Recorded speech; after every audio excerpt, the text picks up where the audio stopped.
جس طرح ابو جہل نے تمہارا سر پٹکا کر سر پھاڑ دیا، ایسے ہی میں نے ابو جہل کا بھی سر پھاڑ دیا۔ ایسی بات ہے، اگر میں ایسے خوش نہیں ہوں، اگر چچا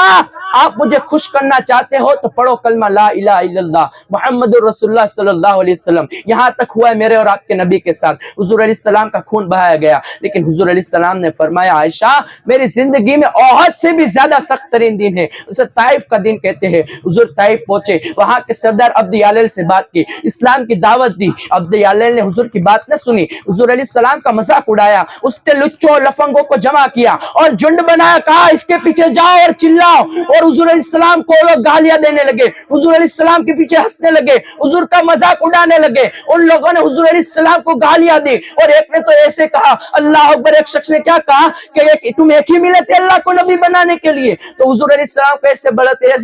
ایسے الفاظ کہے، حضور علیہ السلام کو لوگ کہتے کہ نکل جاؤ ہماری بستی سے۔ حضور فرماتے عائشہ میں بستی سے کیسے بھی کر کے باہر نکلتا، آگے سے وہ دونوں طرف قطاریں باندھ کر کھڑے رہ گئے۔ میرے آقا علیہ السلام کے پیارے دیوانوں، وہ جو پیچھے سے ایک تو نہ پیچھے سے گالیاں دے رہے تھے، اور جو آگے دونوں طرف قطاریں باندھ کر کھڑے رہ گئے تھے، ان لوگوں نے حضور علیہ السلام پر پتھر برسانے شروع کیے، حضور علیہ السلام کے اوپر پتھر برسائے، ان لوگوں نے حضور علیہ السلام کا خون بہایا، یہاں تک کہ حضور علیہ السلام کے لباس مبارک خون سے لت پت، حضور کا جسم مبارک خون سے لت پت، حضور کی نالین خون سے بھر گئی۔ حضور فرماتے عائشہ جب چلنا نہ ہوا تو میں بیٹھ گیا، حضور فرماتے عائشہ جب چلنا نہ ہوا تو میں بیٹھ گیا، تو طائف والے میرے بازو پکڑ کر مجھے اٹھاتے، پھر پتھر مارتے، پھر اٹھاتے، پھر پتھر مارتے، میرے پنڈلیوں پر پتھر مارتے۔ پنڈلی جسم کے اس عضو کو کہتے ہیں جس پہ گوشت بہت کم اور ہڈیاں زیادہ ہوتی ہے، تھوڑی بھی چوٹ لگ جائے تو بہت درد ہوتا ہے۔ آج سے 1400 سال پہلے